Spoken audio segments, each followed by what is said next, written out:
In a small cafe on the streets of Seoul, a man was clutching his phone in sheer panic. As the clock struck 1:20 sharp, he looked like he was about to burst into tears. Then boom, a deafening noise echoed from several blocks away. Everyone froze in confusion until three massive humanoid creatures burst into the cafe.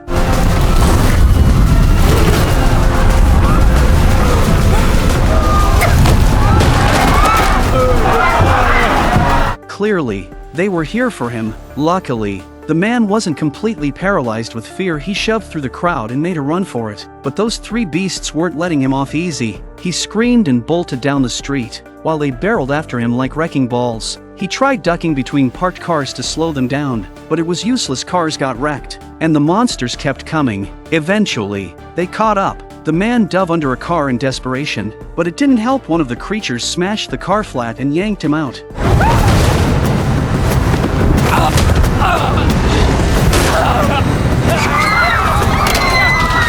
A clean combo move, brutal and efficient. The guy had no strength left to fight or flee. Then came the worst part. One monster picked him up and bit deep into his neck. The other two joined in. Right there, in front of dozens of stunned bystanders, they ripped him to shreds. And if that wasn't enough, they circled his body, raised their glowing hands, and purified him with some kind of radiant light. Job done. The trio jogged off like nothing happened, vanishing into a nearby hotel in plain sight. All that was left behind was a charred, blackened skeleton. A murder this insane in a bustling downtown district? Of course the police took it seriously. Turns out, the victim was a divorced man living alone nearby. No family, no one to claim the body. Videos filmed by witnesses shocked even the most seasoned cops. But there were zero leads. Some even started whispering, was this divine punishment? Then, out of nowhere, a small cult called The New Truth blew up online. Its founder, Jin Su, had posted similar monster-killing videos, claiming these were acts of divine judgment. He said the victims were all sinners and before their execution, God would send a warning, revealing the exact time of death. When that moment came, hell's messengers would arrive and drag the sinners straight to hell. So right now, the police have only one lead to follow the New Truth Church. But then something unexpected happened. Jin Su, the leader of the New Truth, openly held a seminar right near the crime scene. As usual, his topic was divine judgment, but this time, he backed it up with more footage of similar incidents from other countries. The believers in attendance, they were more convinced than ever that judgment was real. Detective Kyun Hoon, who was handling the case, was beyond frustrated. As a man of law, he didn't buy into this supernatural nonsense, but for the sake of the investigation, he tried to talk with Jin Su. To his surprise,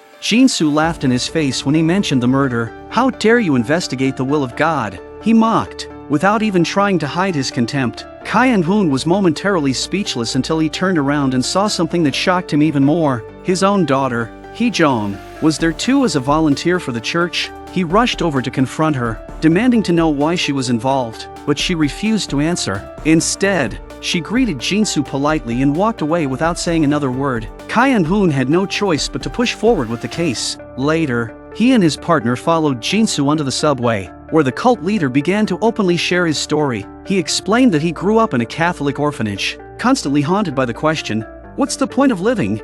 At age 20, he traveled alone to the Qinghai Tibet Plateau, planning to end his life, but there by sheer chance he witnessed a hellish execution by what he now calls God's messengers. That moment gave him purpose. From then on, he sought to understand God's will. 10 years later, he came to a realization, the people being judged were all sinners. And so, he founded the New Truth Church to spread God's justice and urge humanity to live with righteousness. But Kyun Hoon scoffed. He believed humans already had moral systems and laws in place to punish criminals. There was no need for some so-called divine judgment. Yet Jin Su responded with a soul-piercing question. I heard from Hee-jong that your wife was murdered. I can't even imagine all the pain you had to endure. What could the murderer be doing right now? Wasn't he released back into society after serving his sentence? Do you honestly believe true justice can be served through man-made law?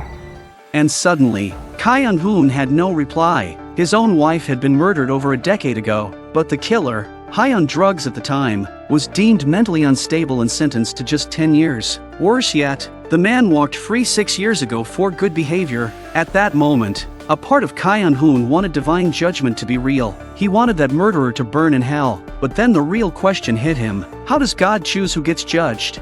If that killer wasn't punished, was God too busy? Or is it all just random?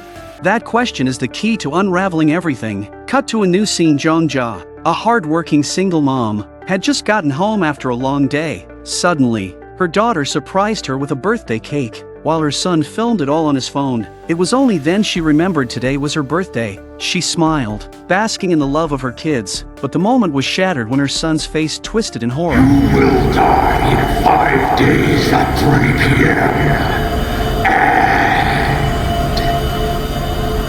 you are bound for hell. A divine decree of death had just been delivered. Strangely, Jong-ja didn't call the police right away. Instead, she took the video straight to Jin Su, leader of the New Truth Church. Meanwhile, the police investigation was going nowhere. Instead of catching real clues, they'd only managed to arrest a few violent thugs. They were part of a group called Arrowhead, a radical faction that claimed to be devout followers of the New Truth Church on the surface.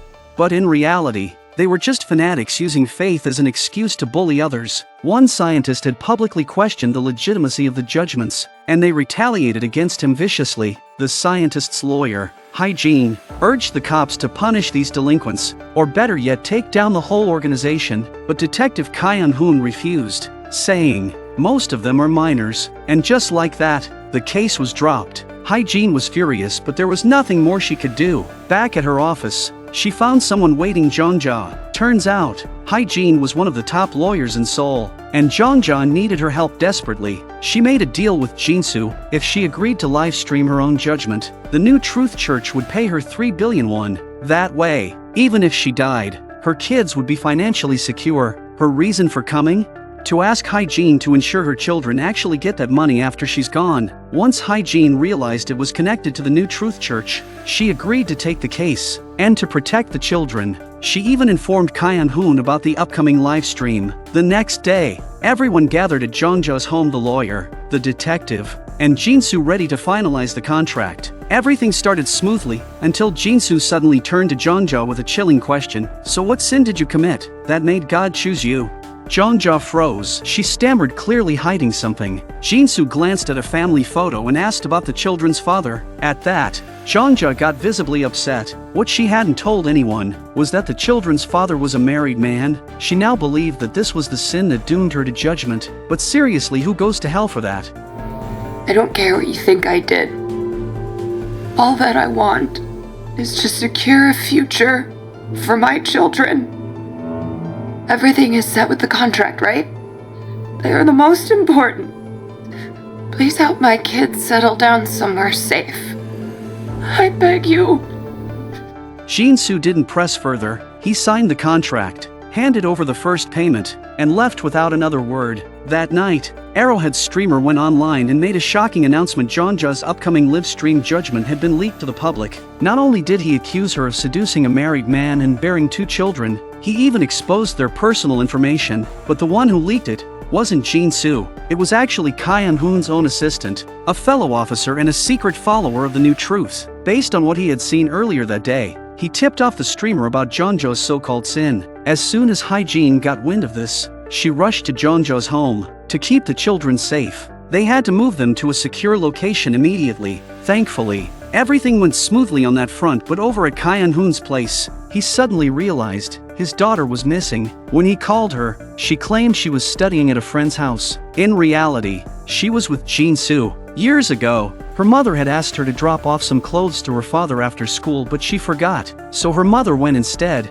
and was murdered on the way. Since then, she had lived under a heavy cloud of guilt. When the killer was released 6 years ago, her pain only deepened. That's when she started turning to the New Truth. After years of subtle indoctrination by Jin Su, she finally made up her mind. Tonight, she would carry out God's judgment herself. She tracked down her mother's killer with Jin Su's help, stunned him with a taser, and tossed him into a cremation furnace. As the man screamed in agony, Hee-jeon's face twisted into a chilling look of vengeance fulfilled. The next day, A charred corpse was discovered in an abandoned factory. Following Jin Su's instructions, she had left behind the killer's ID so it would look like he had been judged by God. The story made headlines. People's belief in divine judgment grew even stronger. Even Detective Kyan-hoon, not knowing what his daughter had done, started to believe God had finally answered his prayers. But it didn't stop there. Crowds began to swarm outside Jeonjo's house, demanding she confess her sins. TV stations and media outlets showed up,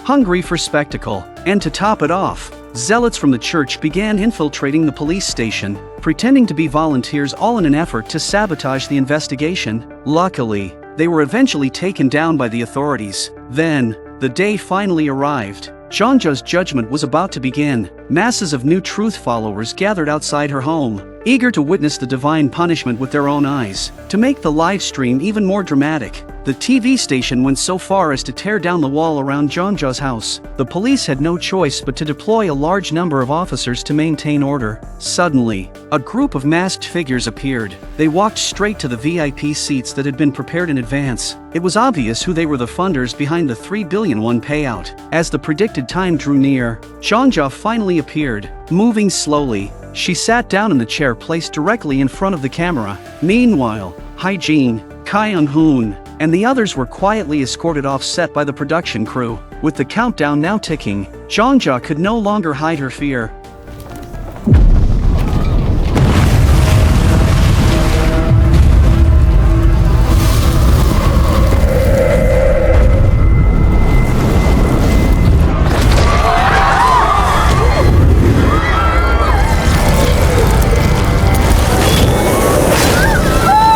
Just as the monsters were about to kill Jeonjo, not a single police officer dared to pull the trigger. No one wanted to risk going against what they believed might be divine will. Only Kyan-hoon stepped forward. He opened fire with his handgun, unloading every round he had. But it did nothing. The monsters were unaffected. One of them casually swatted him aside, knocking him unconscious. As for Jeonjo, things were far worse. The three creatures attacked her with ruthless violence, beating her mercilessly until she was barely alive. Only then did they unleash the glowing light of purification. Moments later, Jeonjo's body was reduced to a charred husk. The three monsters then leapt into the air and disappeared in front of the entire audience, just as they had before. For a moment, the crowd was frozen in shock. Then one by one, they all dropped to their knees, silently praying and vowing to live as better people. After this broadcast, the New Truth Church became more powerful than ever. Jin Su was now seen as God's chosen voice on earth. Meanwhile,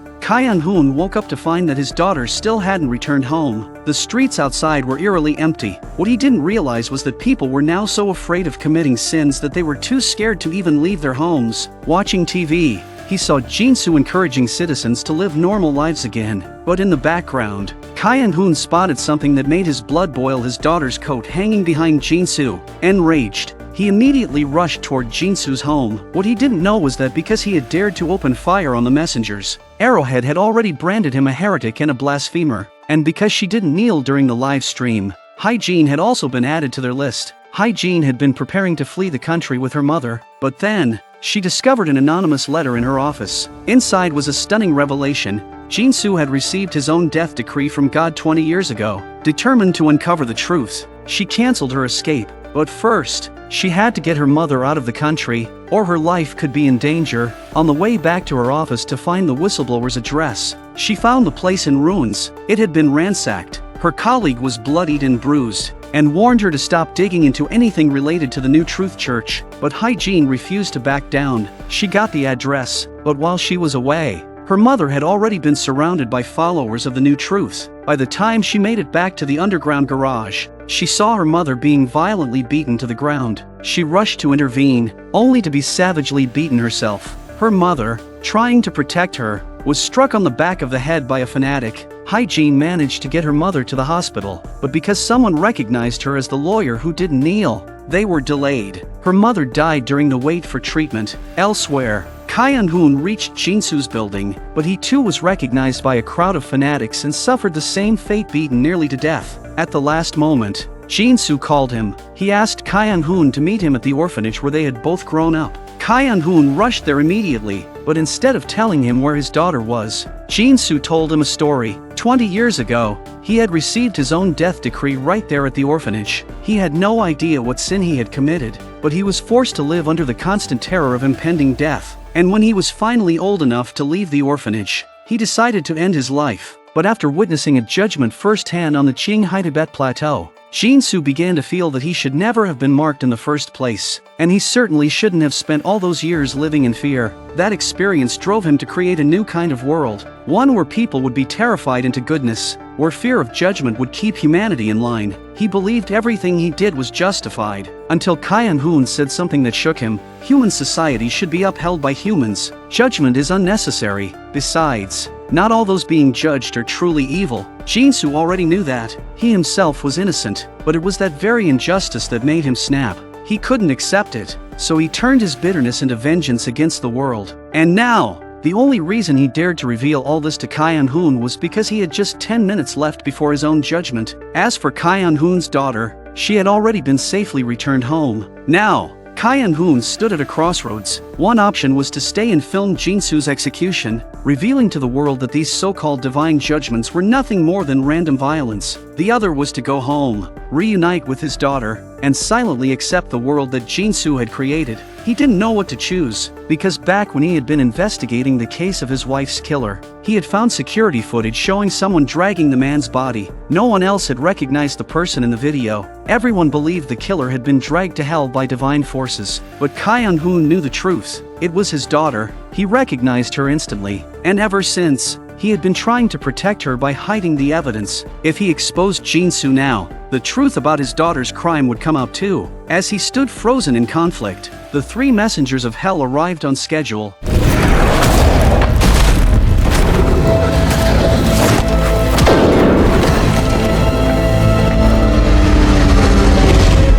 They beat Jin Su brutally, then purified him without hesitation. There was no exception, no divine pardon, even for the man once seen as God's voice on earth. Kai Un-hoon didn't film any of it. He returned home in a daze, broken. There, he embraced his daughter in anguish and made his choice. He accepted the new world that Jin Su had built. Meanwhile, Jin finally located the man who had sent the anonymous tip about Jin Su. He was a former pastor. He told her that Jin Su had visited him 20 years ago, shortly after receiving his death decree. He even played her a recording of Jin Su pouring out his fear of dying. But when Jin tried to make a copy of the audio, the pastor suddenly deleted it. As it turned out, Jin Su had visited him again just a few days earlier. He promised the man a promotion to head of the New Truth Church. All he had to do was kill Jin. That was why she had been lured here. When Jin realized the trap and tried to run, it was already too late. Outside, a mob of New Truth believers was waiting. She was savagely beaten and left in the ruins. Her fate remained unknown.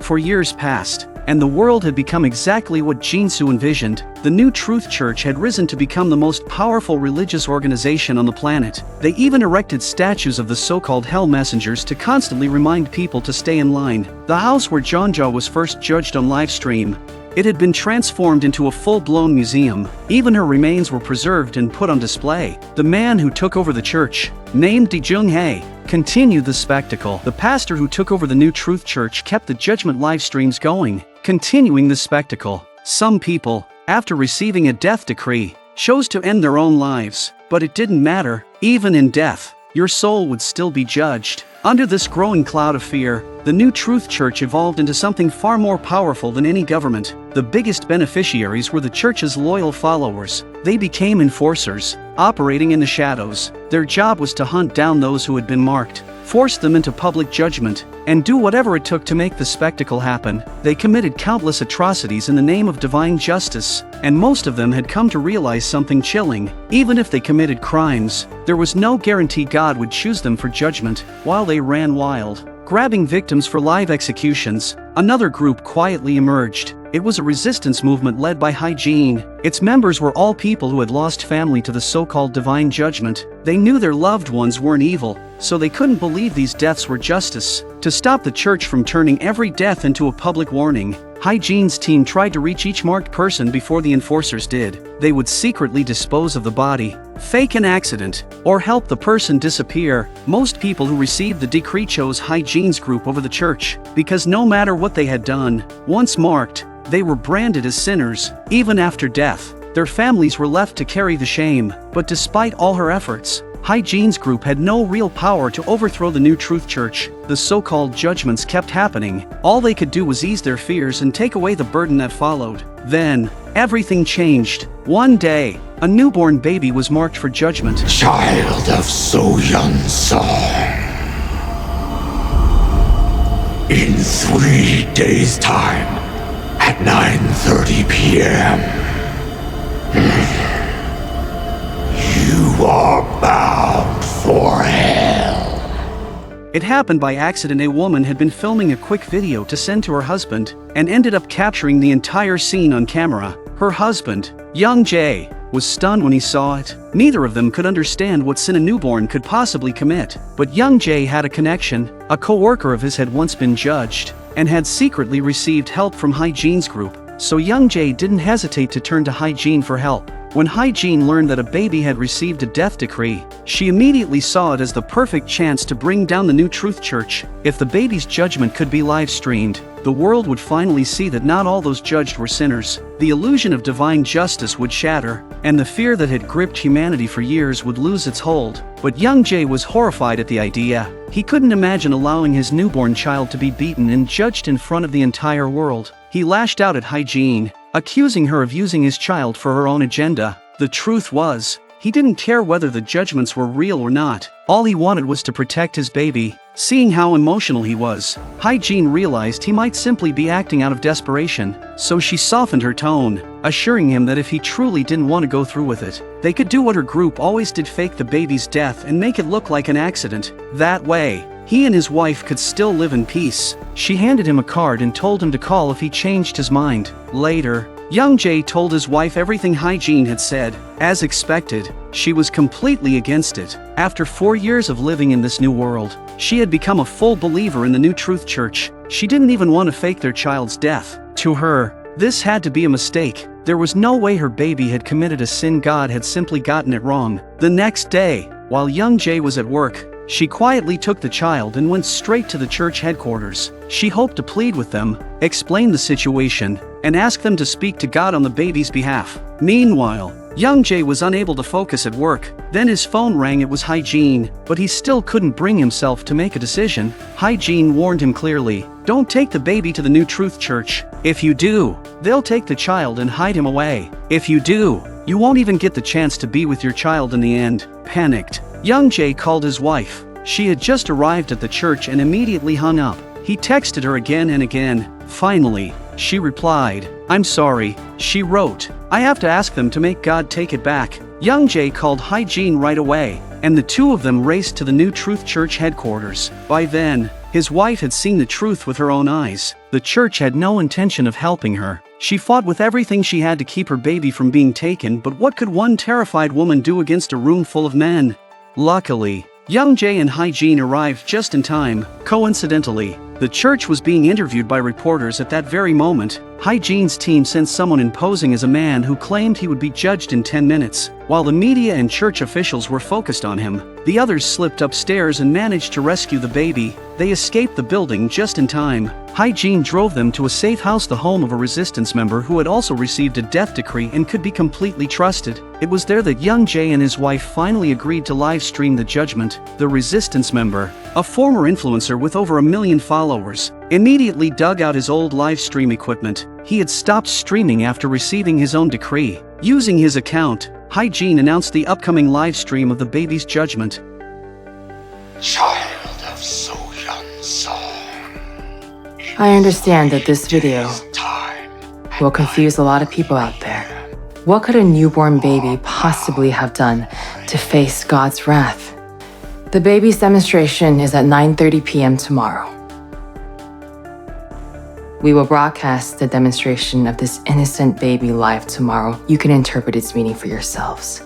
And I urge the New Truth to stop deluding people by calling this tragic catastrophe God's punishment. The upper ranks of the New Truth Church were thrown into chaos, but this time, they had no idea how to stop it. The very next day, an unexpected phone call came in. It was from the man who had been sheltering Jin and the others. To their shock, he turned out to be the former online streamer for the Arrowhead group. At first, he had sincerely joined Jin's resistance. After all, he too had received a death decree, but the moment he heard that a baby's judgment was scheduled 5 minutes before his own, something inside him snapped. The man's old madness resurfaced. He convinced himself that the baby's decree was a mistake made by God, and that he had been chosen to correct it. In his delusion, he believed he was the true savior of this new world. The New Truth Church, desperate and cornered, seized the opportunity. They flattered him endlessly, calling him the savior of mankind. But when they asked where Jin and the others were hiding, he refused to tell them. He said he would never share the glory. He wanted to become the savior on his own terms. Then he hung up the call and casually tossed the phone away. Meanwhile, the New Truth Church tried to track the phone's location. Luckily for them, their influence had spread into the police force over the past 4 years. Unfortunately, by the time they got a fix on the signal, night had already fallen. Back at the safe house, Jin had arranged for someone to pick them up and take them to the live stream site. But the driver never arrived. He had been murdered by the madman. Young Jae heard a strange noise outside and went to check. He was horrified to discover several dead bodies. The madman had shown his true face. Realizing what he was after, Young Jae fought with everything he had to keep him away from his child. But he was no match. He was shoved down the stairs and knocked unconscious. Thankfully, Jin intervened just in time, stopping the madman in his tracks. And now, the baby's judgment was only moments away. Despite everything, the baby's mother was still focused on protecting her child. She ran into the courtyard and shouted the unthinkable. She told the crowd that her newborn baby had been marked for divine judgment. The people around her were stunned. Phones came out immediately. Some were filming,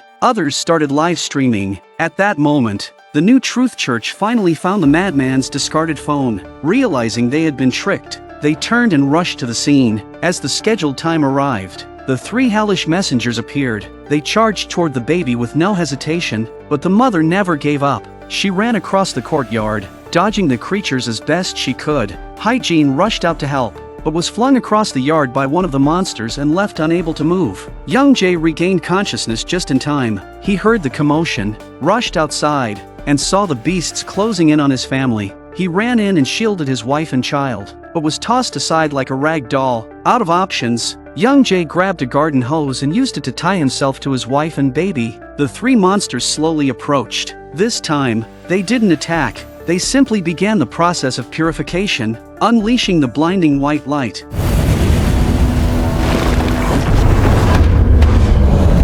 When it was over, both parents were reduced to charred skeletons. Jin let out a cry of helpless rage. But then something incredible happened. A baby's cry broke through the silence. Against all odds, the child had survived. It was the first time in recorded history that someone had lived through a judgment. This was the moment that could finally expose the truth and bring down the New Truth Church. Before Jin could reach the child, the madman returned knife in hand. Seeing the baby alive, he felt his role as the savior slipping away. He lunged, determined to kill the baby himself. Jin threw herself at him with everything she had left, but her body was broken from earlier. She couldn't stop him. As he raised the knife for the fatal blow, the messengers appeared again.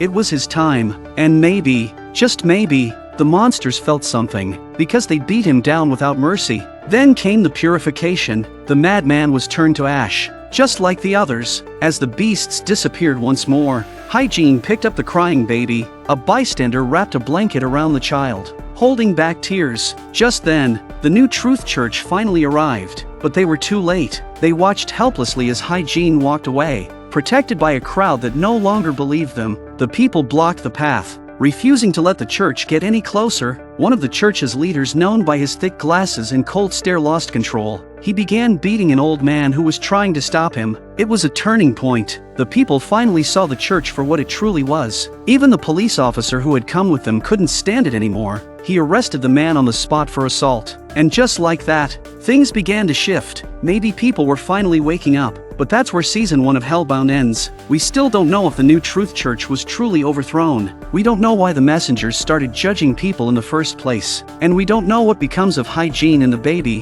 One thing's for sure, season 2 is coming. And that final, divine post-credits twist from director Yun Sang-ho? Let's just say, he really knows how to leave us begging for more.